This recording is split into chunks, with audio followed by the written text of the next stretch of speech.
오늘은 계획에 대해서 말씀드릴 건데요. 그 중에서 사회사업가의 계획안에 대해서 말씀드릴게요. 사회사업가의 계획안은 여러 가지 것들이 있을 텐데 그 중에서도 사회사업가도 계획안을 만드는 겁니다.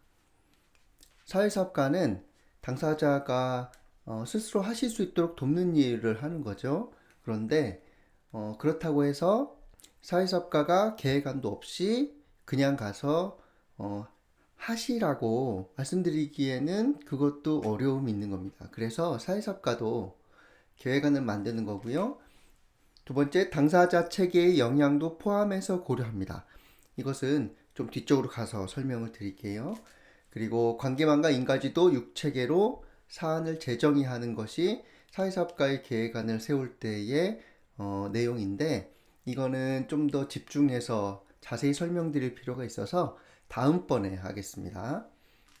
그리고 사회사업가가 계획안을 세울 때에는 가능성 있는 사안을 선정하는 겁니다. 실현 가능한 것을 선택해야지, 실현 가능하지 못한 걸 선택하면은 나중에 실천할 때 괴로워지는 부분이 있겠죠. 그래서 가능성 있는 사안을 선정하시는 겁니다. 자, 그러면 사회사업가의 계획안 쪽으로 조금 더 들어가 보겠습니다. 일단 사회사업가 계획안을 세울 때에는 생태체계를 주체로 세운다고 해서 사회사업가가 계획 자체를 포기해야 된다는 뜻은 아닙니다. 그래서 사회사업가가 계획안을 가지고 가서 당사자가 선택할 수 있는 폭을 훨씬 더 넓혀드릴 수 있는 보조수단으로, 보완수단으로 사회사업가도 계획안을 가지고 가는 겁니다. 그렇게 세우는 거고요. 그런데 여기서 주의하실 점은 최종 확정하는 것은 생태체계, 즉 당사자 체계가 직접 결정하시는 겁니다. 그래서 나중에 실제로 계획을 당사자 체계와 생태 체계가 세울 때에는 요 사회사업가가 세운 생태 체계 안은 초안으로 활용하시는 거거나 아니면은 당사자가 막혔을 때 활용하는 것이지, 사회사업가가 가지고 간 대로 당사자 체계와 생태 체계 분들이 다 그냥 실행해야 된다, 이런 뜻은 아닌 겁니다. 이 부분만 주의하시면 사회사업가가 계획안을 세우는 것에 큰 어려움이 없을 거라고 생각합니다. 특히 이것은 변호사는 조력하되 결국 의뢰인이 승소하는 이거랑 비슷하다고 생각하는데요. 의뢰인이 변호사의 조력을 받긴 하되, 그런데 여러 가지 선택지들을 풍성하게 해놓고 그 중에서 의뢰인이 그 선택지들을 선택하는 거죠. 그러면 최종 결정하시는 것은 의뢰인, 그리고 그로써 승소하는 것은 의뢰인이지만 변호사는 이 부분에 있어서 의뢰인을 조력하는 개념이 되는 겁니다. 마찬가지로 사회사업가도 조력하되 결국 당사자체가, 생태체가 결정하시고 그리고 그렇게 하시게끔 하도록 돕는, 조력하는 사람이라는 겁니다. 그러면 당사자가 하실 수 있도록 돕기 위해서 계획안을 세워야 되는데, 사회사업가는 사회사업을 하는 사람이고, 그러면 당연히 사회사업가가 계획안을 세울 때에는 몇 가지 핵심적인 요소들을 고려해야 되는 겁니다. 그것은 제가 생각하는 사회사업의 핵심들인데, 첫째, 계획안을 세울 때에는 당사자 체계의 자주 하는 것을 꼭 생각하면 좋겠다 라고 하는 거고요. 그리고 생태체계는 자생적으로 공생했으면 좋겠고, 그리고 그 방법은 강점과 관계를 살려서 필요를 충족시키기 위해서 노력하는 겁니다. 그리고 그렇게 해서 만들어진 모습은 보통 사람에 가깝게, 보통 사회에 어우러지게 그렇게 하는 요 요소들을 꼭 고려해서 사회사업가는 계획안을 세웠으면 하는 겁니다. 그럼 이제 당사자 체계의 영향, 아까 설명드린다고 했던 그 부분으로 넘어가겠습니다. 당사자 체계의 영향을 고려해야 된다라고 말씀드렸는데, 그것은 현 생태 체계의 모습이 만들어지거나 또는 유지되는 데 있어서 당사자 체계도 영향을 줄 수 있다라고 인식하는 것이 매우 중요하다는 겁니다. 왜 그러냐면 영향을 줄 수 있다라고 생각해야, 그래야지 무엇인가 변화를 만들어낼 수 있는 내가 할 수 있는 것들이 나오는 겁니다. 그런데 지금 현 생태체계의 모습이 유지되거나 만들어지거나 하는 데 있어서 내 영향이 하나도 없다. 이 얘기는 사실 내가 어떻게 한다 하더라도 그쪽은 영향을 안 받는다는 것이고, 그러면 변화를 위해서 내가 할 수 있는 것은 없어져 버린다는 겁니다. 그래서 이를 고려해서 내가 혹시 지금 만들어진 생태체계의 모습에 영향을 줄 수 있는 것은 없는지 하는 것을 꼭 고려해서 판단해 보자는 겁니다. 이것을 좀 설명해 드리면, 일단 근본 귀인 오류라고 하는 것이 있습니다. 이건 뭐냐면, 내가 잘못하잖아요. 그러면 내가 잘못한 거예요? 아니면 외적인, 즉 환경 탓인 거예요? 환경 탓이라고 편향되게 되는 경향이 있다는 겁니다. 그럼 반대로 남이 잘못했을 때는 어떻게 되는 거예요? 내가 볼 때 남이 잘못했어요. 그 사람 탓이라고 보게 되는 경향이 많다는 겁니다. 예를 들면, 제가 내 핸드폰을 연못에 빠뜨렸어요 라고 어떤 어린이가 막 싸우는 겁니다. 그런데 상대방은 뭐라 그러냐면, 제가 나보고 학교폭력 가해자라고 학교에 소문냈어요. 그래서 빠뜨렸어요. 저는 잘못이 없어요 라고 이야기하는 겁니다. 둘 다 지금 어떻게 하느냐 하면 상대방한테 탓을 하는 거죠.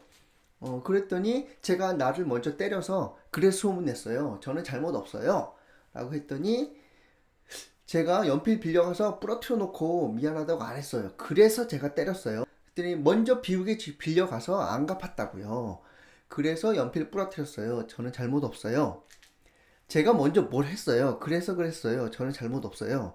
이것은 자기가 이 상황에 있어서 무엇인가를 했다라는 것보단 상대방한테 모든 책임을 넘기려고 하는 편향이 있다는 거고, 그래서 아이들이 막 싸울 때 이야기를 들어보면요, 자신한테 유리한 시점부터, 즉 자신의 잘못보다는 상대방의 잘못으로부터 시작했다라고 하는 것으로 잘라서 이야기합니다. 그렇다면 이것은 기본적으로 내 잘못이 아니라 다른 사람의 잘못이다 라고 하는 근본 귀인 오류가 작동하고 있는 거죠. 그런데 원인을 외적 요인에서 찾으면 어떻게 되는가? 그럼 할 수 있는 게 없습니다. 예를 들면 외적 요인에서 있고 내가 영향을 줄 수 있는 게 하나도 없어요. 그러면 할 수 있는 것은 불평, 불만, 분노, 냉소, 무기력인데, 불평, 불만, 분노, 냉소, 무기력했다 하더라도 외적 요인에 영향을 줄 수가 없기 때문에 이 상황에서 변화되는 게 하나도 없다는 겁니다. 그렇다면 어떻게 생각해야 되는가? 혹시 내적 요인, 내가 가지고 있는 어떤 요인이 저 외적 요인에게 영향을 주는 것은 아닌가? 라고 하는 걸 탐색해 봐야 된다는 겁니다.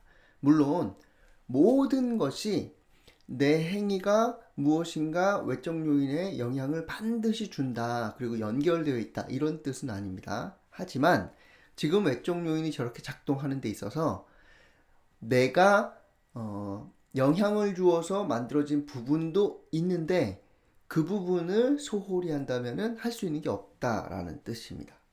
그렇다면 혹시 외적 요인에서 부정적인 영향이 들어온다, 그렇다면 이것 자체를 내가 생태체계의 범위 안으로 일단 외적 요인까지 포함해서, 그 다음에 내가 혹시 영향을 주는 것은 없는지, 영향을 주었던 것은 없는지, 그리고 지금 앞으로 영향을 준다면 외적 요인에다가 변화를 만들어낼 수 있는 것은 없는지 살펴보아야, 그래야지 부정 영향 자체를 줄일 수 있거나 긍정적으로 바꿀 수 있다라는 얘기입니다. 예를 들어 볼게요. 개념보다는 예로 설명하는 게 좀 더 빠르겠죠. 회방 놓는 상사가 있어요. 상사가 있는데 하는 일마다 회방 놉니다. 그런데 이 상황에서 만약에 상사를 그냥 내 영향력 바깥에 있다 라고 생각해 버리면 상사한테 할 수 있는 것이 하나도 없습니다. 그러면은 어떻게 되느냐 하면, 그냥 상사가 나쁜 사람이다, 이상한 사람이다, 불합리한 사람이다, 이렇게 평할 수밖에 없게 되고, 그럼 나는 계속 상사가 바뀌지 않는 이상 난 계속 해방 받아야 되는 상황으로 가는 겁니다. 그래서 내 영향력 안에 상사를 두어야 되는 거고, 그랬을 때 혹시나 내가 상사의 민감한 부분을 무시해서 그래서 상사가 내가 하는 일마다 회방 놓는 것은 아닌가라고 이렇게 연결해서 생각해야 비로소 내가 돌려서 오는 것에 영향을 줄 수 있다라는 겁니다. 또 사회사업 관련해서 이야기 말씀드려보면요. 부산교육청 사례도 있어요. 교육청에서 교육복지 사업을 좋지 않게 판단하는 겁니다. 그런데 학교사회복지사 선생님, 지정과 선생님 입장에서는 교육청은 학교사회복지사의 권한 밖에 있는 겁니다. 그런데 교육청에서 교육복지 사업을 좋지 않게 판단해서 이 선생님이 하시는 것에 대해서 탐탁지 않게 생각해서 그때 제 기억으로는 선생님을 거의 자르기 일보 직전? 이었던 것 같아요. 그런데 이 선생님께서 이 지혜를 발휘하신 거죠. 혹시 내가 교육청 필요를 소홀하게 했던 것은 아닌가라고 생각하면서 자신의 어떠한 행위가 교육청의 필요를 못 채운 것은 아닐까라고 하면서 연결시켜서 생각한 겁니다. 그런데 교육청은 어떤 필요가 있을까요? 학교의 성과도 중요하지만 교육청도 홍보하는 것이 필요한 겁니다. 그렇다면은 이 지정과 선생님을 어떻게 하면 좋을까라고 생각하다가 부산에 보면 부산일보라고 있거든요. 서울 사람들은 잘 모르시겠지만 부산에 가면은 부산일보가 거의 전국지와 같은 정도의 권위와 영향력을 갖습니다. 그래서 이 선생님께서 소외아동의 안식처 떴다 희망의 사다리라고 하는 것으로 실제로 부산일보사에다가 낸 거죠. 그래서 일면에 나왔습니다. 이게요, 교육청이 좋은 일로 부산일보 일면을 장식한 최초의 사례라고 합니다.